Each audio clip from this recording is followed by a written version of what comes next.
वेद अध्ययन करने के अनंतर आचार्य शिष्य को उपदेश देते हैं.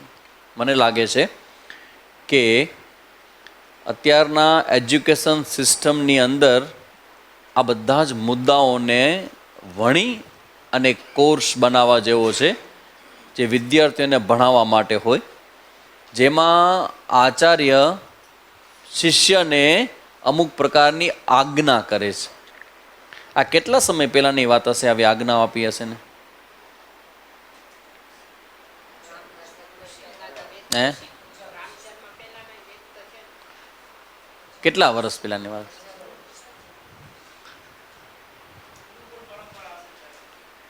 How many years?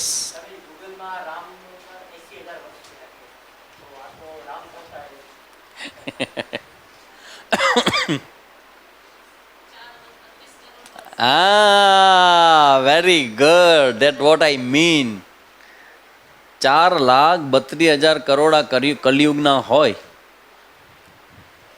એનાથી ડબલ છે દ્વાપર, એનાથી 3 ગણા ત્રેતા, બરાબર ને એનાથી 4 ગણા સતયુગ કૃતયુગ. તો આ તો ત્રેતાથી પણ આગળ જે સતયુગ હતા એ સમયની આ ઘટના છે. લાખો, હજારો નહીં, લેક્સ ઓફ યર્સ. આ બીજા બધા શું કામ ગૂગલવાળા આટલો ઓછો કહે છે? કારણ કે એની પાસે કાઉન્ટિંગની મેથડ નથી. આપણી પાસે વૈદિક ગણિત છે, ઋષિ મુનિઓએ ગણેલો સમય છે. આટલા વર્ષો પહેલાં આ ઘટના, જ્યારથી આ બ્રહ્માંડનું સર્જન થયું અને મનુષ્યનું સર્જન થયું અને ઋષિ મુનિઓએ વેદના મંત્રોનું દર્શન કર્યું, ત્યાં એ દર્શનમાં બધા મંત્રો આવ્યા કે તમારે આમ કરવાનું, આમ કરવાનું, આમ કરવાનું.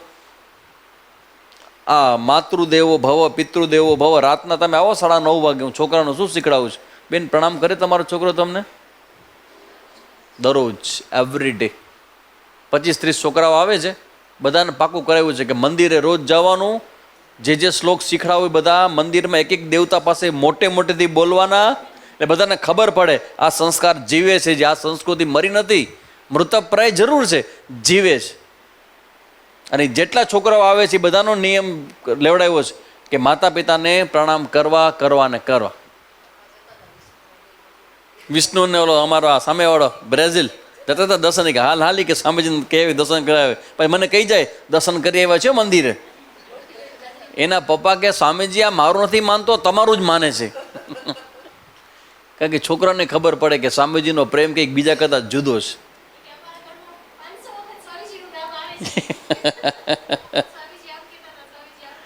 હજારો લાખો વર્ષ પહેલા જે ઉપદેશ છે એ પ્રેક્ટિકલી અત્યારે એ ઉપદેશને પણ આપણે છોકરાઓમાં અત્યારે આપણે પ્રવાહિત કરીએ છીએ. આની જરૂર નથી.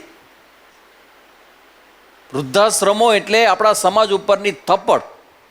વૃદ્ધાશ્રમો હોય કોઈ દિવસ? વાનપ્રસ્થાશ્રમ હોય, વૃદ્ધાશ્રમ હોય જ નહીં. શાસ્ત્રમાં ક્યાંય નથી વૃદ્ધાશ્રમ. તો તમારા ગામમાં વૃદ્ધાશ્રમ છે તો ગામવાળાએ જીવવાનો અધિકાર નથી. તમારા ગામમાં વૃદ્ધાશ્રમ છે, માધાપરની વિરાંગનાઓ, બહુ સારું છે, અને એની જ બાજુમાં વૃદ્ધાશ્રમ. ખરાબમાં ખરાબ વસ્તુ બનાવ્યો અંદર સારી ભાવનાથી બનાવ્યો છે. કોઈ નથી આ ચાલતું એટલે આ ચાલે છે, પણ જે અંદર વૃદ્ધો આવે છે. એક સરસ મજાનો વોટ્સએપ ઉપર જોક નહીં પણ કટાક્ષ આવ્યો હતો. એક ભાઈને ત્યાં એના પુત્રનો જન્મ થયો તો બધી જગ્યાએ પેડા વેચવા નીકળ્યા. એમાં વૃદ્ધાશ્રમમાં એને 3 પેકેટ મોકલ્યા. મારા ઘરે દીકરાનો જન્મ થયો, વૃદ્ધાશ્રમમાં 3 પેકેટ પાછા આવ્યા અડીને, અમે કોઈ નહીં ખાય. કારણ કે એક દિવસ અમે વેચ્યા હતા પેડા, અને આજે અમે વૃદ્ધાશ્રમમાં બેઠા છીએ. આટલા બધા નિર્ભયા કાંડ થાય, કોઈની પાસે આન્સર નથી કે શું કામ થાય છે. આટલે બધી સ્ત્રીઓ પર અત્યાચાર થાય, શું કામ થાય છે? કોઈ પાસે આન્સર નથી. એકમાત્ર આન્સર છે કે આ જ્ઞાન જે ઋષિઓએ આપણી પરંપરામાં આપણને આપ્યું હતું એ જ્ઞાન હવે હેન્ડઓવર કરવામાં નથી આવતું, એટલે છોકરાઓ બગડે છે. તેવો સરસ ઉપદેશ છે. એક એક તમે શબ્દો જોવામાં, સત્યમ બદ, ધર્મમ ચર એટલે મારે મારા કર્તવ્યનું પાલન, મને ગમે કે ન ગમે મારે કરવાનું, ધેટ્સ ઓલ. શ્રેષ્ઠમાં શ્રેષ્ઠ આ દેશને બનાવવો હોય તો દરેક નાગરિક પાસે આ સંકલ્પ સાથે જીવન શરૂ કરે કે મારું કર્તવ્ય છે એટલે હું કરીશ કરીશ ને કરીશ. એમાં હું બાંધછોડ નહીં કરું, શોર્ટકટ નહીં કાપું. ધર્મમ ચર સ્વાધ્યાયાન મા પ્રમદઃ.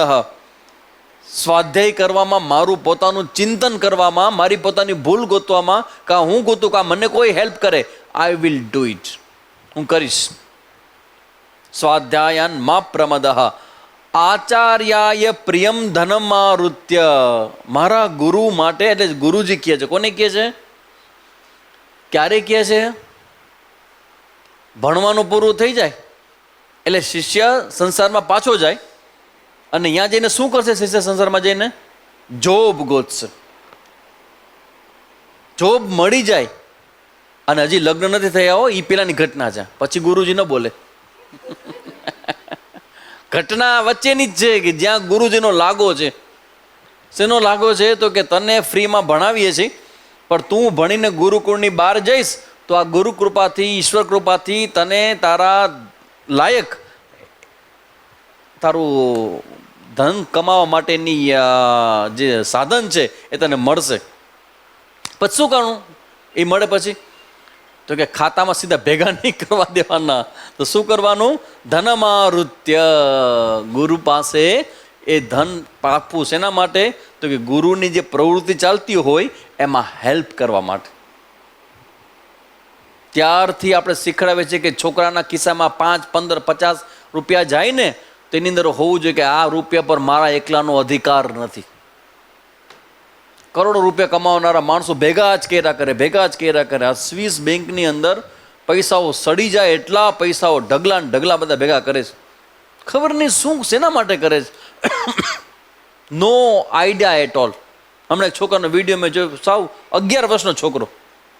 એ કે હું અત્યારે, મારા પપ્પા ઓલો LICના એજન્ટ છે. 11 કે 12 વર્ષનો છોકરો, મારા પપ્પા LICના એજન્ટ છે, તો મને ત્યાં હું એ કમાઉં. અત્યાર સુધીમાં એ કે મેં 2 લાખની પોલિસી લઈ લીધી છે ને એમાંથી મને 50,000 મળી ગયા છે, કે લાખ જેવું મને મળી ગયું છે. હવે મને સલાહ આપો કે લાખમાંથી કરોડ કેવી જ થાય. કે ઓલા ભાઈ ઓડિયન્સે તાળીઓનો ગડગડાટ કરીએ. ત્યારે મારે એક જ શબ્દ પૂછ્યો છોકરાને કે તને ખબર છે નચિકેતા કોણ હતો? નચિકેતા, તેને કરોડો રૂપિયા આપવા માટે યમરાજે ઓફર કરી અને ફૂ ફૂ કરી નાખ્યું એને. I don't want anything from you other than knowledge. ધન સંપત્તિ આવે પણ એના આપણે મમત્વ ના આવે ને, એટલે 1/10 કાઢવાનું કીધું છે. જરા તમારા હૃદયમાં જઈને પૂછજો, ઘરે જઈને, કે આપણી ઇન્કમ આટલી છે, એમાંથી 1/10 કેટલો થાય ને એમાંથી કેટલું આપણે વાપરી શકીએ છીએ. 1/10 મીન્સ 1/10. એ ભાવ માટે કે આ તમારું નથી, તમારા કમાવામાં ઘણા બધાનો ઇન્વોલ્વમેન્ટ છે, તો એના હિસ્સાનું આપવાનું કે નહીં આપવાનું. જો સેન્સ પહેલેથી લોભની વૃત્તિ ન જાગે ને, એની આ પૂર્વ તૈયારી રૂપે આચાર્ય માંગે છે કે તું ધન કમા, તો એ ધન આચાર્ય માટે ફરી એને ઓફર કર. નહીં તો આ મોટા મોટા બધાને જોઉં છું જેટલા છે કે પૈસા કમાવો સૌથી અઘરા છે. અને હું માનું છું કે પૈસા કમાવ્યા પછી અઘરું એ છે કે એની લોભમાંથી બહાર રહેવું. પૈસા તો કમાવી લેશો તમે, પણ લોભમાંથી બહાર કેમ રહેશો?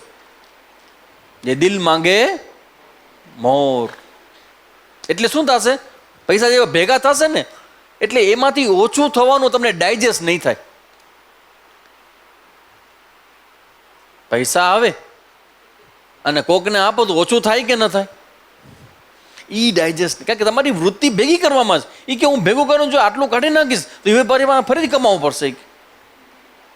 એટલે ધીમે ધીમે ધીમે માણસ કાઢવાની વૃત્તિમાંથી બચી જાય કે ના ના ના આટલા તો જોઈને, એમ કે આટલા જોઈને. એક ભાઈ, એક છોકરો મને કહે, એ કે સ્વામીજી હું આ બધું બિઝનેસ ને બધું કરું, બેંકમાં ને શેર બજાર બધું કરું ને, એના કે તમે 10% કાઢવાનું કહો છો, તો એ 10%ના જે પૈસા થાય એમાંથી હું ચંડી યજ્ઞ કરાવું તો હાલે દર મહિને.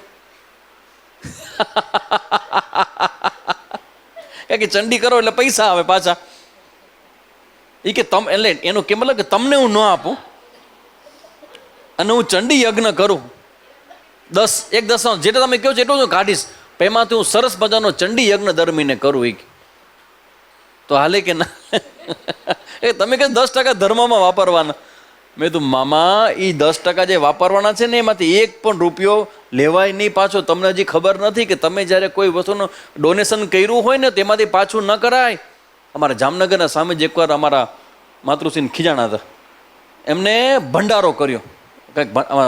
ત્યાં જામનગર આશ્રમ જોજો મહાત્માની દ્રષ્ટિ કેવી સેન્સિટિવ હોય અને કેવું અમને શીખવાડવામાં આવ્યું. તો એમને ભંડારો સ્પોન્સર કર્યો બેને. હવે ભંડારો કરે એટલે બધા મહાત્મા આવે ને બીજા બધા ભક્તો આવે ને બધા જમે, જ્ઞાન યજ્ઞ થાય ને 3500 કે 3000 3,500 કે 5,000 કંઈક હશે એનું એ ડોનેશન આપ્યું ને ભંડારો કર્યો. હવે જેને ભંડારો કહે એને તો આખા પરિવારને આવવાનું જ હોય, આમંત્રણ હોય જ. આખો પરિવાર હાલો હાલો આપણા તરફથી ભંડારો છે, સગા વાલા બધા આમંત્રણ હાલો આપણા તરફ ભંડારો છે. બધા ભેગા ત્યાં જમવા ને પછી પાછા આવ્યા. પછી સ્વામીજીને કીધું આજે ભંડારો હતો અને બધા ત્યાં જમવા ગયા હતા. સ્વામીજી કે ભંડારો ને દક્ષિણા કોણ હતું સ્પોન્સર? તો કે અમે હતા. તો કે તમે શું કામ જમવા ગયા? હે અમે ભંડારો આપ્યું તો અમારે ન જવે કે? તમે ભંડારોનો મતલબ છે કે તમે ડોનેશન આપ્યું, દાન આપ્યું, અને એ જ ડોનેશન જેમાં ખર્ચો થયો પછી ખાવા બેઠા તમે. કે ન ખવાય ભંડારાનું તમારે, તમે ડોનેશન આપ્યું છે. આમાં કેટલી બધી પ્રામાણિકતા! ઓહો! આ વિચાર જ આપણા દેશને વિશ્વના ગુરુ સાબિત કરે. આ વિચાર કોઈ સંસ્કૃતિમાં જાઓ, કોઈ ધર્મ પાસે જાઓ અને મને બતાવો કે આ હાઈટ કોઈ ધર્મ પાસે છે, આટલી બધી પ્રામાણિકતા કોઈ ધર્મ પાસે છે. અમારા શિષ્ય પ્રશિષ્ય જે બધા હોય ને આ જ્ઞાન આપીએ છીએ. કોઈને મારવાનું, કાપવાનું, કોઈ એવું બધું જ્ઞાન નથી. સેન્સિટિવ. તમારી પાસે આવતી વસ્તુઓ ડિસ્ટ્રીબ્યુટ થાય તો સંસાર અને સમાજ બંને માટે. ભગવદ્ ગીતા એના તો ફેમસ છે આ કે બધું યજ્ઞ ભાવનાથી કરો.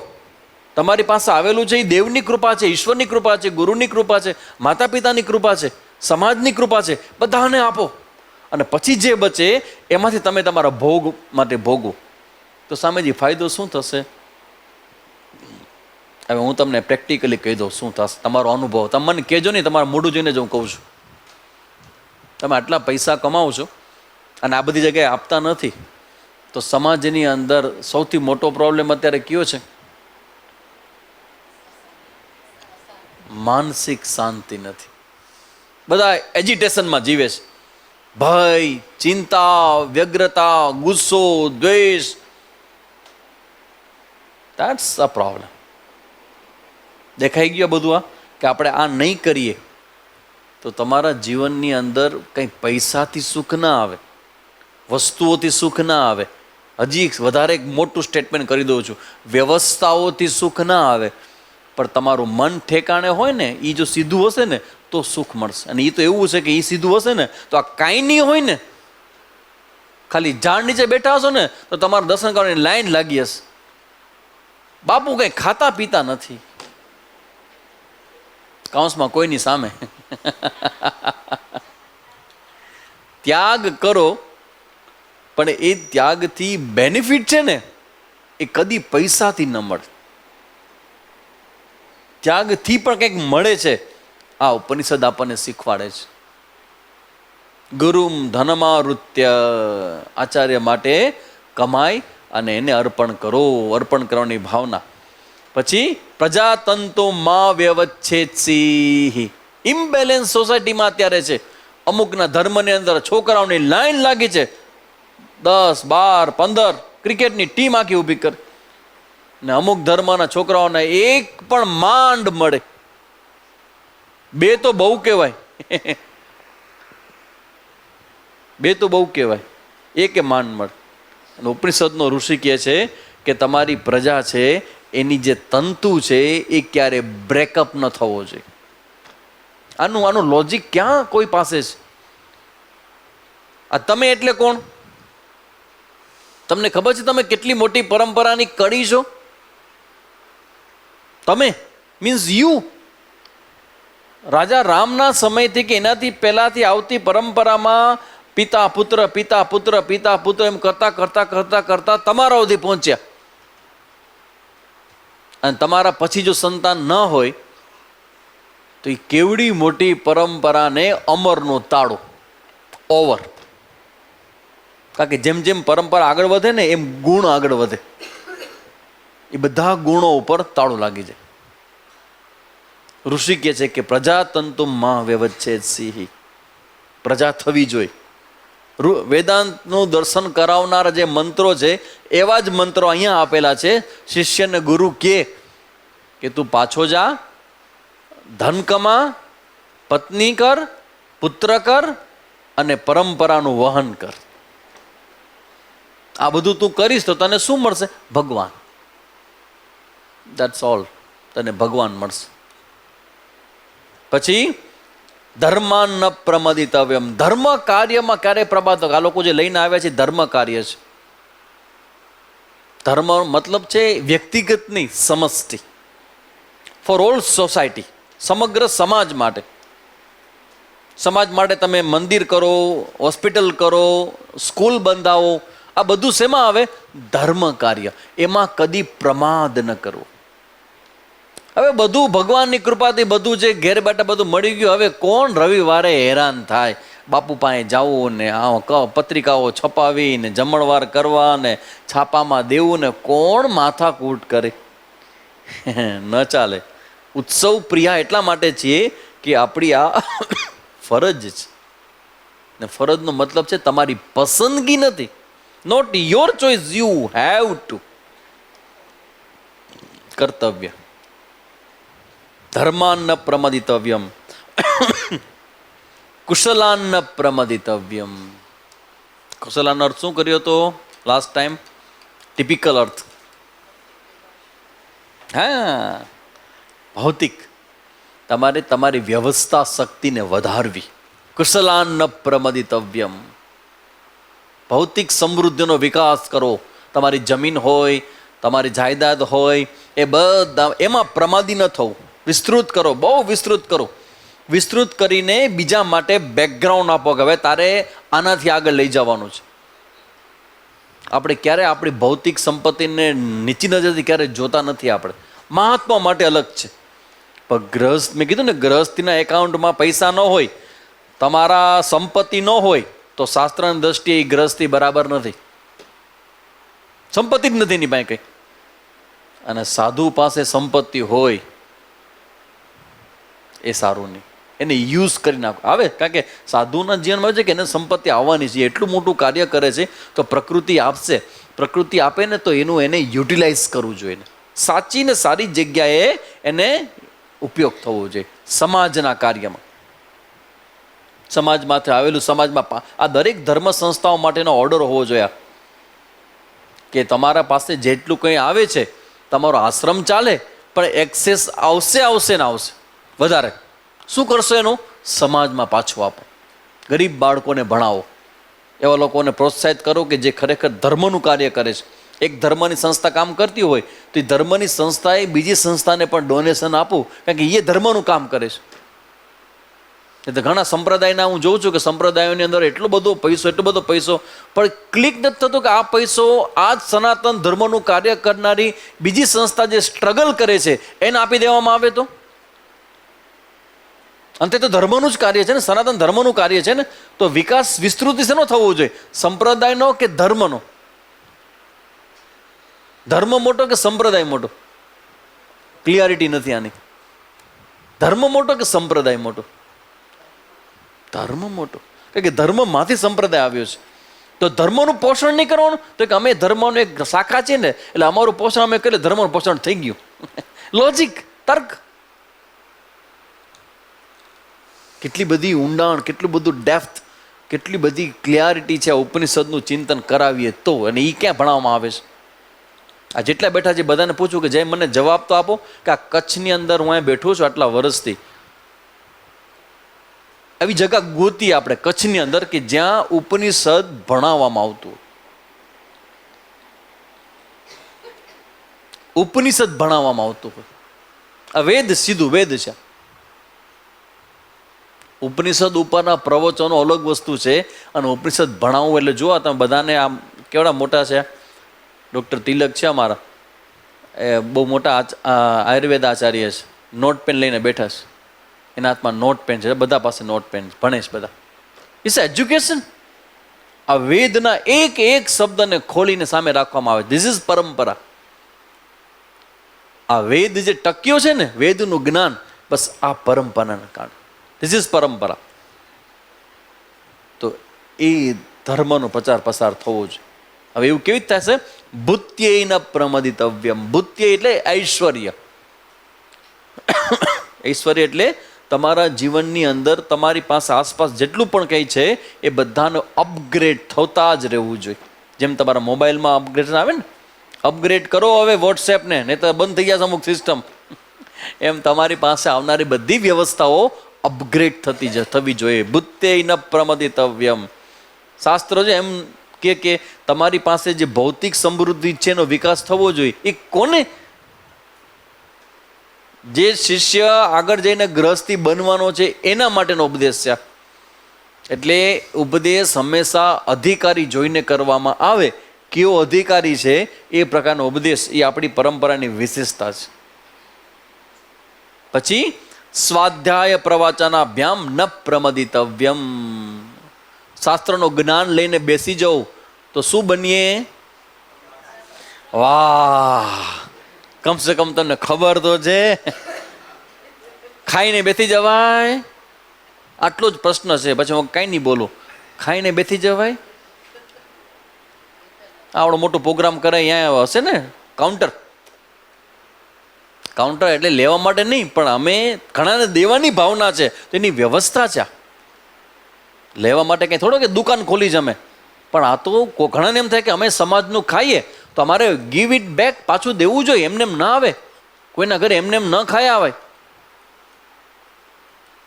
કેટલા વખતથી જમો છો અહીંયા? વર્ષ તો કયો, સાલ તો કયો? 2007. આ કઈ છે? 7-3-21. કેટલા વર્ષ થાય? 14 વર્ષ. 14 વર્ષથી ભોજન કરીએ છીએ. સ્વાધ્યાય પ્રવચનાભ્યામ ન પ્રમદિતવ્યમ. પણ સ્વામીજી અમને લાગતો નથી કે અમે અધિકારી છીએ. તમને તો ક્યારેય કોઈ લાગવાનું નથી કે તમે અધિકારી છો, કારણ કે તમને તમારા પરાક્રમો ખબર જ હોય. આ નથી કરતા એ બતાવે છે કે તમને ખબર છે કે તમે કેવા પરાક્રમો કરો છો.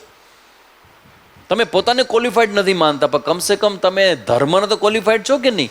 રામાયણ ને ભાગવત ન બોલી શકો? આ બાળકોને ક્લાસ ન કરી શકો તમે? એમ તમે શ્લોક ન શીખડાવી શકો? એમ તો આવડા મોટા મોટા તમે લોકો આટલા વર્ષથી ભણો છો, તમે ક્લાસ ચાલુ ન કરી શકો? એમ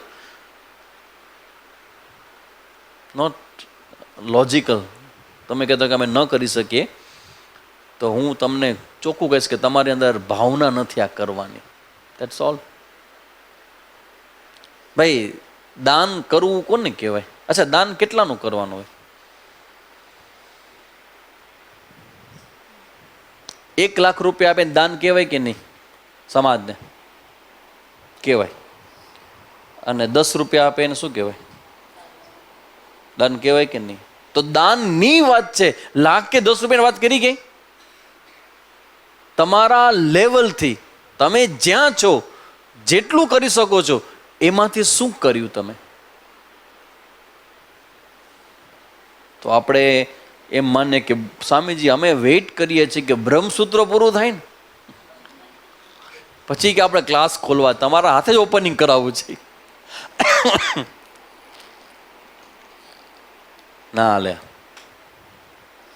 લખી લેજો કોરા કાગળમાં કે આ કરવાને કારણે એક ટ્રીમેન્ડસ પ્રકારના બ્લેસિંગ્સ તમને મળશે.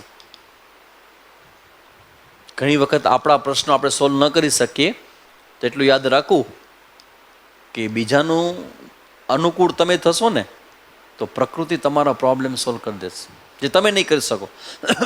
શું કરે ભગવાન? સ્વામીજી હું નહીં બદલું, હું બદલી શકું એમ જ નથી, મારી મર્યાદા છે. એ તો મને ખબર છે કે તમે તમારી રીતે બદલી શકો, એટલે આટલો વખત થઈ ગયો, 60 વર્ષના થયા, 50-70 વર્ષના થયા, તોય તમારી મર્યાદા તમે દૂર નથી કરી શકે. મતલબ કે તમે કરી શકો એમ નથી. તો ભગવાનને તો કરવા દે, તો ભગવાન કેવી રીતે કરશે?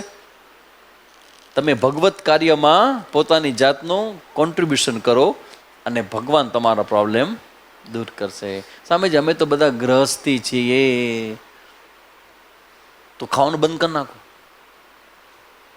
ટાઈમ જ નથી. મહેમાનો આવે ને જમવાનું કરીએ ને ઘર સાફસૂફ કરીએ ને ટાઈમ જ નથી તમારી પાસે. કે એવી વસ્તુ આમાં કે ટાઈમ તમારી પાસે નથી, હાલે?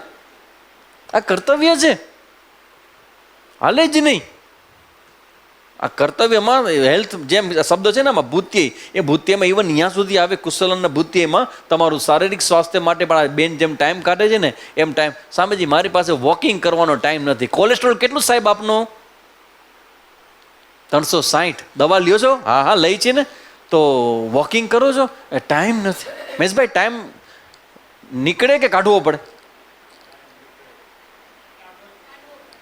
કાઢવો પડે કે નહીં? તમે કાઢો છો કે નહીં? ગમે તેમ કરીને. મેં એકવાર અમારા અલ્પેશ શાહને પૂછ્યું હતું, વાત અમારે ચાલતી વાત, એને એવું સરસ મીઠી ભાષામાં એવી વાત મૂકી દીધી મારા મગજમાંથી જાતી નથી. કેટલી સારી વાત કહેવાય. એટલે કે રોજ કે આપણે સ્વામીજી કે વોકિંગ માટે રખવાનું, કે વોકિંગ પોણી કલાક કરવાની, 30 મિનિટ કરવાની એટલે કરવાની. એટલે મેં તો કદાચ મારી લાઈફ બહુ પબ્લિક લાઈફ છે, તો ઘણી વખત મારો સમય મારા માટે ન બળે તો ક્યારેક ન થાય. તો કે સ્વામીજી કાંઈ વાંધો નહીં, આપણે સાંજના 7 વાગે નક્કી કે વોકિંગ કરવાનું કર્યું હોય તો કોઈક આવી ગયો હોય તો 8 વાગે, 9 વાગે, 10 વાગે અડધી કલાક હાલી લેવાનું. હવે મેં એ વાતને ગમે, વાત સાચી છે. આપણને એમ કે ટાઈમ નક્કી કર્યો કે 8 થી 8:30 વોકિંગ કરું, અને જો એ ટાઈમ ભાઈ ગયો, ટાઈમ નથી હવે મારી પાસે. કેમ? તો કે હવે મારે બધાને જવાબ દેવાનો હોય, મારે આ કામ કરે, મારા પૈસા પાછા છે તો નહીં, કંઈ પૈસા આવી ભેગા તો કર્યા નથી કંઈ. તમે ભોગ આપો છો, આટલું બધું દોડો છો, પણ માણસ સ્વાર્થની કોઈ લિમિટ હોય કે નહીં? જે પોતાના શરીરનું ન વિચારે એ દુનિયામાં કયા સમાજનું સારું કરશે? કયો મને. જે વ્યક્તિ પોતાના શરીરનું સારું ન ઈચ્છી શકે એ બીજાનું સારું શું કરશે? પહેલું સુખ તે કડો કડ છે. બાકી આપણે સ્કૂલમાં જઈને પૂછ્યું હતું પહેલું સુખ એટલે પૂછ્યું કે નરિયા એટલે શું? એટલે બધા જોવા માંડે કે નરિયા એટલે શું? કંઈક આયુર્વેદનો શબ્દ છે, નિરા ભાઈ, સ્વસ્થ. એમાં તમારી એટલે આ એક જ સૂત્ર શીખડાવવા જેવું છે. મને ગમે એ ન કરાય, કરવા જેવું એ કરાય. તો સામેજી ટાઈમ ક્યાંથી કાઢીએ? ટાઈમ ન હોય પણ કાઢવો પડશે. તમે તમારા મહેમાનો માટે ટાઈમ કાઢો છો કે નહીં? તમારા સમાજના પ્રોગ્રામ માટે ટાઈમ કાઢો છો કે નીકળે છે? કાઢીએ છીએ. તો પોતાના શરીર માટે એમ કે મને ભૂખ માટે ટાઈમ નથી તો જીવાનું મૂકી દો. કોમ્પ્યુટર તમને આપીએ સાહેબ, અને તમે સાચવણી ન કરો તો તમારી પાસે પાછું લઈ લેવું જોઈએ કે નહીં? કેટલાની ગાડી જોઉં છું, આ વ્હીકલ હોય ને, જો આશ્રમને એક વ્હીકલ પડ્યું સામે, તમને બધાને કહી દો, જોઈ લેજો. મારી ભેગા જેટલા લોકો PSCCમાં બધાને ખબર છે કે સ્વામીજી એક વાત વારંવાર કરતા હોય કે જે વ્હીકલ કે ગાડી સ્વચ્છ ન હોય એમાં હું પગ ન મૂકું ને ન મૂકું. તમારી ગાડી ધૂળ ખાતી હોય તો તમારો પ્રારબ્ધમાં ગાડી ભગવાન પાછી લઈ જ લેવાનો છે. કારણ કે તમને ગાડીની પડી ન હોય તો ભગવાન પાછી ન લઈ લે. શું કામ તમને દે? એમ તમને તમારું પોતાની વેલ્યુ ન હોય તો ભગવાન લઈ લેશે બધું પાછું. એના કરતાં બેટર છે કે આ બધા પ્રાણી થઈ જાઓ. તમારી પાસે કોઈ ટાઈમ નથી, કોઈ એડજસ્ટમેન્ટ નથી, કોઈ વ્યવસ્થા નથી, મન પડે એવું જીવવું છે તો એ બેટર છે કે એ જીવવા માટે તમારા માટે એક બીજી યોની તૈયાર છે. તમને ખબર પડે કે ભગવાન તમને ગુસ્સામાં શું કામ બીજી યોનીમાં જન્મ આપે છે એનું કારણ આ છે. If you are not going to value your life, definitely ભગવાન વિલ ટેક ઇટ બેક. આ તમારી ફ્રીડમ પાછી લઈ લે છે. સૌથી વધુ સુખી આ બેનને જો છે એક છે ને અમારા ડૉક્ટર સાહેબ છે, જેને આવડી મોટી ઉંમરમાં આમ એવા સ્વસ્થ લાગે આવા લોકો આપણા માટે બહુ થોડાક જ વર્ષો છે, બસ આવી પેઢી આપણને જોવા નહીં મળે. એ બેઠા હોય તો લાગે કે હા ધીસ ઇઝ લાઈફ. અમારા ગુલાબભાઈના ફાધર હતા, માય ગોડ, 82 વર્ષે એને ડ્રોઈંગ ને શીખવાનું, જ્યોતિષ શીખવાનું શરૂ કર્યું. પ્લમ્બર આવ્યો ને તો કે અહીંયા મોકલજો, મારે પ્લમ્બરને પૂછ્યું છે કે આ 2 જણા તમે જોઈન્ટ કેમ કરો છો? માનસિકતા, ધેટ્સ સેન્સ. આ પ્રકારની લાઈફસ્ટાઈલ તમારી હોવી જોઈએ. ભૂત્યૈન પ્રમદિતવ્યમ સ્વાધ્યાય પ્રવચનાભ્યામ ન પ્રમદિતવ્યમ. પોતાની રીતે પોતાની જગ્યાએ બે જણાને પણ તમારે દેવું શેના માટે? આ ઋણમાંથી છૂટવા માટે. જો એમાં સંખ્યાથી લેખી ફાયદા એ છે. ને મને બહુ થાય કે હું આટલું સારું બોલું તો કમસે કમ 25-50 માણસો તો હોવા જોઈએ કે નહીં? પાયા હું મજા આવી જાય કે વાહ ભગવાને એમનું કીધું કેટલાને આપવાનું? કમસે કમ એક હોય તો એકને પણ તમારે કોકને ગોતી લેવાનું અને પૈસા દેવાના કે તું સાંભળ હું તને પૈસા આપીશ પગારથી. એને પગાર આપો, હું તને પગાર આપીશ, 1500 રૂપિયા તને મળશે, મારી સામે રોજ બેસો. બસ સામે બેસશે. ગુરુજીએ કીધું છે કે દેવાનું છે. પગાર આપીને પણ આ જ્ઞાન તમે હા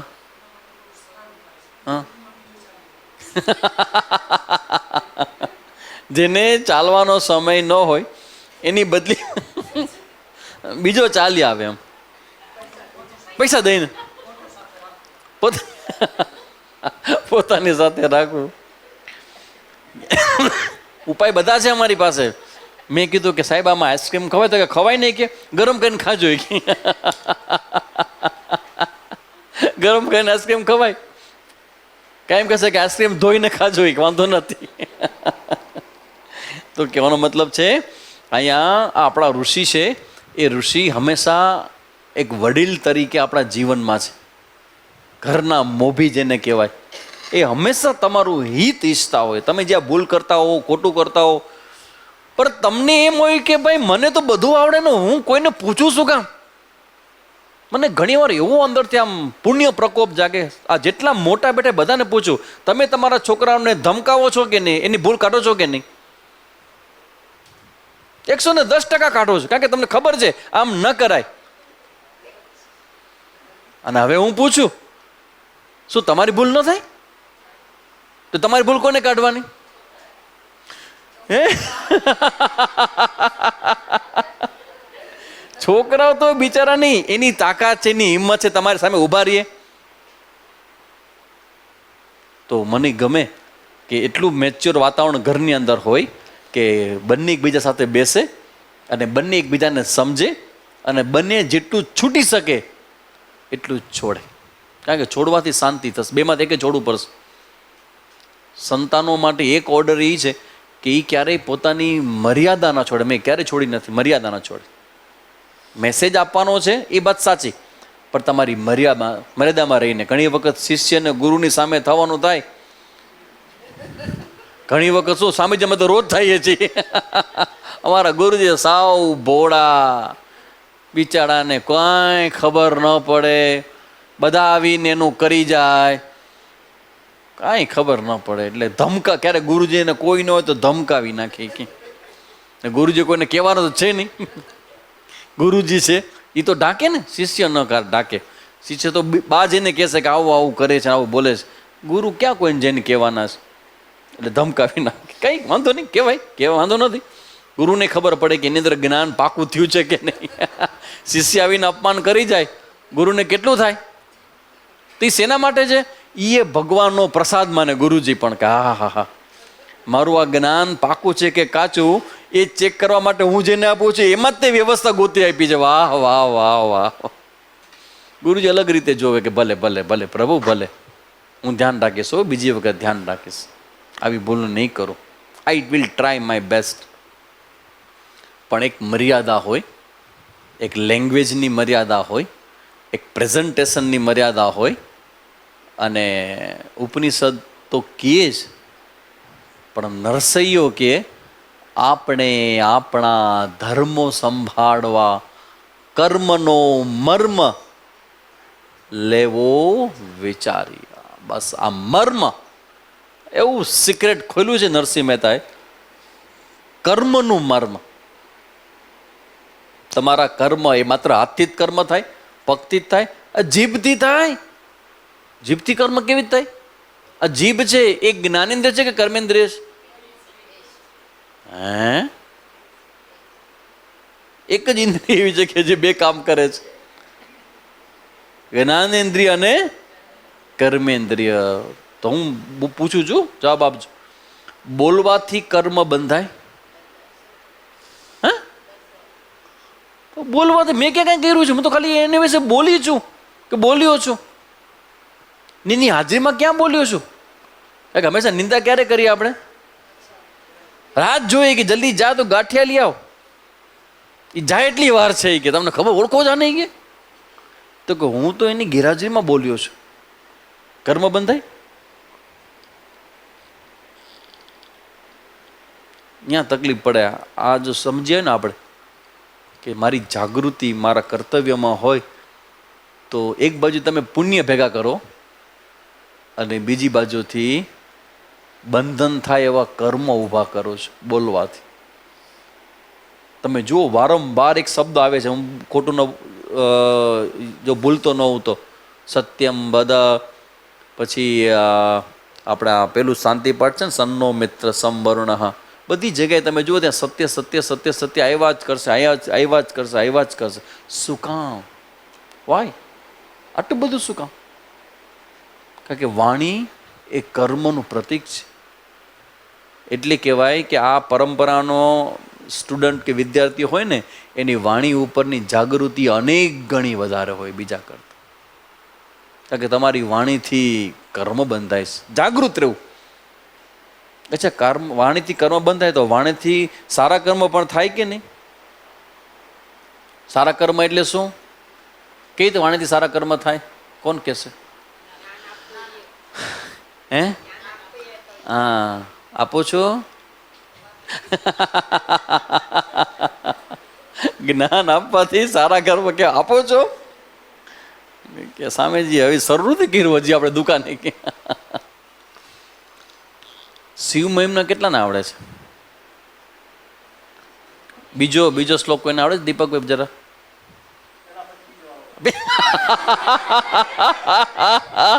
પેલા પછી બીજો આવશે. ચલો બોલો તો. સ્ટાર્ટિંગમાં 3 જ શ્લોક બોલવાના છે, 3 વધારે નહીં, 3. ચલો સ્ટાર્ટ કરીએ આપણે. મહિમ્ન પારંતે પરમ વિદુષો યદ સદૃશી તિર્બ્રહ્માદીનામ વસન્નાસ્ત્વહી ગિર અથાવાચ્ય સર્વ સ્વમિત પરિણામાવધિગૃણન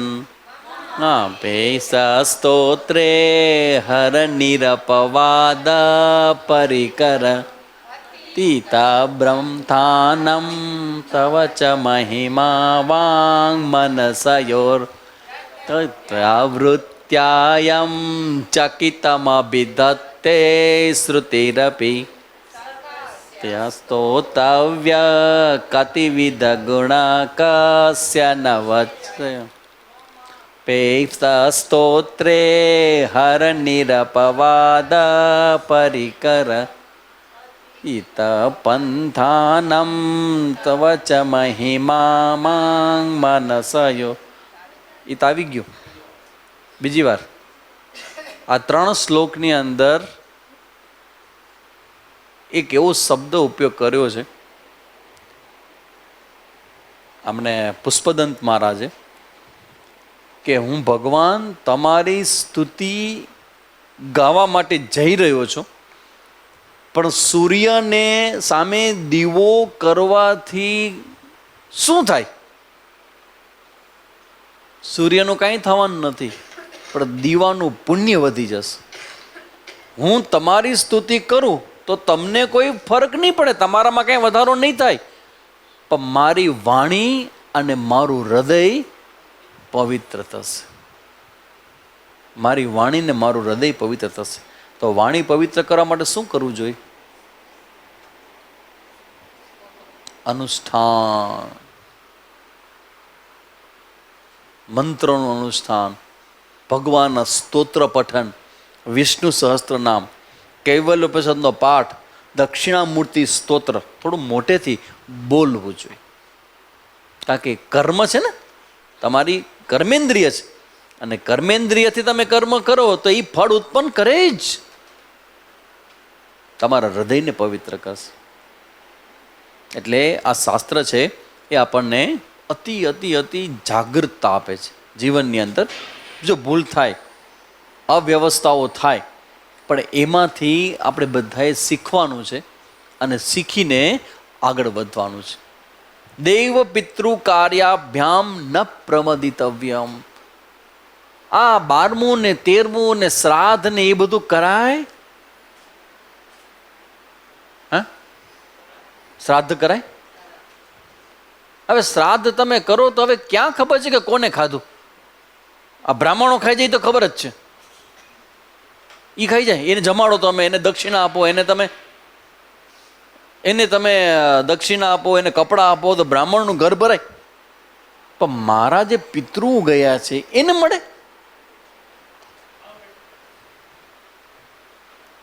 આનું લોજિક તો તમારા અંદર બહુ બ્રિલિયન્સી હોય ને, તો જ સમજાશે કે દેવ પિતૃ કાર્યનો મતલબ શું થાય. કારણ કે તમારી ભાષામાં હવે હું સમજાવું પિતૃ કાર્ય એટલે શું. પિતૃ કાર્ય એટલે તમારી આગળની એવી પેઢી કે જેની ફ્રીડમ હવે પૂરી થઈ ગઈ છે. No more freedom as a human being. કારણ કે હવે છે નહીં ફિઝિકલી, તો એ ચાલ્યા ગયા છે. તો એના માટેનું કાર્ય એ તમારા આગળની પેઢી પ્રત્યેનો તમારો જે રિસ્પેક્ટ છે ને એને જડબે સલાક સ્થાપિત કરે છે. કેના પ્રત્યેનો રિસ્પેક્ટ? તમારા પિતૃઓ પ્રત્યેનો. શું કામ રિસ્પેક્ટ? આર્ટ ઓફ લિવિંગમાં એક ઇંગ્લિશનો મંત્ર અમને પાકો કરાવ્યો હતો. વેન આઈ એટેન્ડ ધેટ શિબિર, એક જ શિબિર એટેન્ડ કરી હતી મેં. એમાં છેલ્લે દિવસે એક સૂત્ર બોલાયું, 5મે દિવસે, આઈ બિલોંગ્સ ટુ યુ. તારે કારણે હું છું. આપણો આ વૈદિક કલ્ચર છે ને એ વ્યક્તિને સેન્સિટિવ બનાવે. જેની તરફથી આપણને સહયોગ મળે ને એનો હંમેશા થેન્ક્સ કહેવું. તો પિતૃઓ એવા છે કે જેને કારણે આજે તમે છો. તો જેને કારણે તમે છો તો તમારા મૂળિયાને પાણી પવાય કે ન પવાય? તમારું મૂળિયું છે એને કારણે તમે છો. આ પિતૃઓનું તમે કાર્ય કરશો ને તો તમારા છોકરાઓ તમને વૃદ્ધાશ્રમમાં નહીં મૂકે. કારણ કે એને મેસેજ જાય છે કે માતા પિતા વડીલો હોય ને એને રિસ્પેક્ટ કરાય ને એના માટે આવું કાર્ય કરાય. દેવ પિતૃ કાર્યાભ્યામ ન પ્રમદિતવ્યમ. જે તિથિ નક્કી થયો હોય, તમારા પિતૃઓની જે તિથિ હોય, એક તિથિ હશે, એ તિથિના દિવસે પીપળે પાણી જઈને પાવવું. શ્રાદ્ધના દિવસો આવે ત્યારે એના માટે દાન કરવું, એના માટે જે કરવું પડે એ બધું જ કરવું. પહેલી નંબરની વાત. બીજા નંબરની વાત, પિતૃઓના જ્યારે બ્લેસિંગ્સ મળે ને ત્યારે તમને કલ્પના નથી કે તમને શું આપી શકે. પિતૃઓના બ્લેસિંગ્સ સૌથી મોટી વસ્તુ, ધન સંપત્તિ. બીજું પાત્ર લગ્ન માટેનું. ત્રીજું સંતાન. આ 3 પિતૃકૃપાના ફળ છે. ધન સંપત્તિ, પછી લગ્ન માટેનું પાત્ર, અને ત્રીજું છે સંતાન. આ પિતૃઓના આશીર્વાદને કારણે આગળ હાલે વહેલો. કારણ કે એ એકવાર નજર નાખે ને તો દેવી દેવતાઓ જે ન આપી શકે. મહેશભાઈ ક્યારના કહે મને, સ્વામીજી કે અમે રામકૃષ્ણ કોલોનીમાંથી અહીંયા ઓધો બાગ 2માં મકાન લીધું ને એ મારા મમ્મીને કારણે છે. Mother blessings. એ ફિઝિકલી નથી પણ એનો આત્મા જ્યાં છે એ પ્રસન્ન છે. તો હોઈ શકે કે એના બ્લેસિંગ્સને કારણે તમે ગોઠવાના હો, મકાન મળે. પછી સંતાનોના લગ્ન થાય, અને લગ્ન થયેલા હોય અને સંતાન ન થતું હોય, પિતૃઓને પ્રાર્થના કરો તો એની તમારી પ્રાર્થનાને કારણે તમારો વહેલો આગળ વધશે. આ દેવી દેવતાઓ રીઝતા હજી વાર લાગશે. પિતૃઓ બહુ ઝડપથી રીઝી જાય. ઇવન રામ ભગવાન પણ શ્રાદ્ધ તર્પણ કરતા.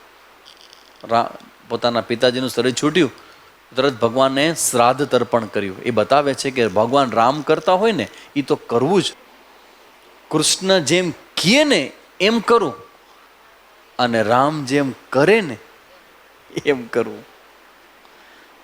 પિતૃતર્પણ કર્યું હતું. આને કહેવાય પિતૃ કાર્યાભ્યામ ન પ્રમદિતવ્યમ.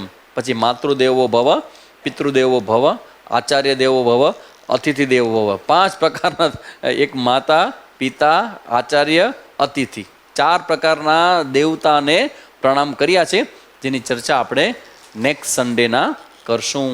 પહેલાં મેં કીધું હતું કે આ સમયમાં શક્ય હોય તો તમારા સંતાનોને બધાને લઈ આવો, યંગસ્ટરને બધાને લઈ આવો. આ જે ટોપિક છે એ ટોપિક બધા માટેનો છે, અને આગળ જઈને ભવિષ્યમાં હું ટોપિક બધી શાળાઓમાં ને કોલેજોમાં હું ભણાવવાનો છું. આ જ topic, this is the topic, ઉપનિષદનો ટોપિક. યુવા કેવો હોવો જોઈએ એની વ્યાખ્યા આવશે તૈતરીયમાં. યુવા સાધુ સ્યાદ, યુવા અધ્યાપક, આશિષ્ટો, દૃઢિષ્ટો, બલિષ્ઠો, એ બધી ચર્ચાઓ આવશે. આવો યુવાન હોવો જોઈએ. આની સાથે સાથે એને શું ડૂઝ ને ડોન્ટ આપણા શાસ્ત્રે કીધું છે એ લોજિકલ શું કામ મારે કરવું જોઈએ એની ચર્ચાઓ બધી હું કરવાનો જ છું. પણ હજી પણ આ 2-3 હજી એક રવિવાર તો ચાલશે, 1 કે 2 રવિવાર. તો બધા યંગસ્ટર તમારા સંપર્કમાં જેને પણ હોય એને ઇન્વાઇટ કરો, એને સંભળાવો, અને આ બધા રેકોર્ડ બધા સુધી પહોંચવું જોઈએ. એટલા માટે હું એને ડિટેલમાં જરા લઉં છું. એને નેક્સ્ટ સન્ડેના આપણે આગળ વધશું. ઓમ પૂર્ણમદઃ પૂર્ણમિદં પૂર્ણાત પૂર્ણમુદચ્યતે પૂર્ણસ્ય પૂર્ણમાદાય પૂર્ણમેવાવશિષ્યતે. ઓમ શાંતિ શાંતિ શાંતિ. હરિ ઓમ શ્રી ગુરુભ્યો નમઃ. હરિ ઓમ.